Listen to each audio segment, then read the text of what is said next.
আসসালামু আলাইকুম সবাইকে। আজকে আমি জাল জাল হালিম তৈরি করে দেখাবো।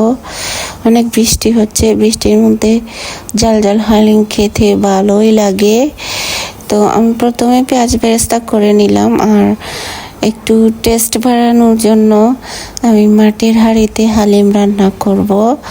তো এখন আমি পেঁয়াজ রসুন ভেজে নিলাম হালিমটা রান্না করার জন্য। তো তারপরে এখানে ভেজে রাখা চিকেন দিয়ে দিলাম। আগে থেকে ভেজে রাখছি চিকেন, কারণ ব্রয়লার মুরগি না ভাজলে খেতে পারি না, তাই আগে মুরগির মাংসগুলা ভেজে নিলাম। তারপরে এখানে দিয়ে দিলাম জিরা গুঁড়া, গরম মশলা গুঁড়া, হলুদ গুঁড়া, তারপরে 1 চামচ দিলাম হালিমের মশলা, তারপরে আদা বাটা দিয়ে ভালো করে নাড়াচাড়া করে চিকেন কষিয়ে নেব। তো আমার কষানো হয়ে গেছে, তো এরকম হয়েছে। আমি একটু ঢাকনা দিয়ে ডেকে আবারও একটু কষিয়ে নেব।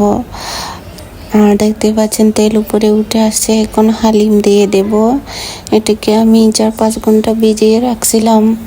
তো হালিমটা দিয়ে আমি ভালো করে নাড়াচাড়া করে চিকেনের সাথে মিশিয়ে নেব, আর লবণ দিয়ে দিলাম। আর হালিম তো হাঁড়ির তলায় লেগে যায়, তাই জন্য একটু বেশি নাড়াচাড়া করতে হয়। তারপরে আমি ডেকে দিলাম বলক ওঠার জন্য। তো দেখলাম যে বলক উঠে গেছে। তো আমি নাড়াচাড়া করতেছি যাতে হাঁড়ির তলায় লেগে না যায়।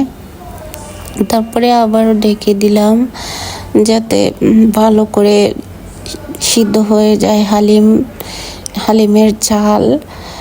তো এখানে তো অনেক ধরনের ডালও থাকে, চালও থাকে, এই জন্য যাতে ভালো করে সিদ্ধ হয়, তাই আমি অনেকক্ষণ রেখে রাখছি।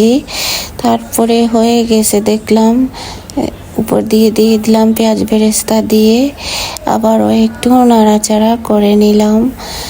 তো একটু বেশি নাড়াচাড়া করতে হয়, যে বললাম পাতিলের তলায় লেগে যাবে। তো এই যে তেল উপরে উঠে আসছে, এখন নামিয়ে পরিবেশন করে নেব। তো আমি একটা মাটির বউলে সার্ভ করতেছি। তারপরে কাঁচামরিচ কুচি, ধনিয়া পাতা কুচি, পেঁয়াজ বেরেস্তা, তারপরে 2 টুকরো লেবু দিয়ে সুন্দর করে ডেকোরেট করে নিলাম। দেখতে অনেক সুন্দর লাগছে ডেকোরেশনটা, আর খাইতে অনেক মজা হয়েছে, অনেক মজা। তো আজকে তো অনেক বৃষ্টি দিচ্ছে, তাই জন্য একটু ঝাল ঝাল হালিম তৈরি করলাম। আপনাদের কাছে কেমন লাগলো কমেন্ট করে জানাবেন। সবাই ভালো থাকবেন। আল্লাহ হাফেজ। আসসালামু আলাইকুম।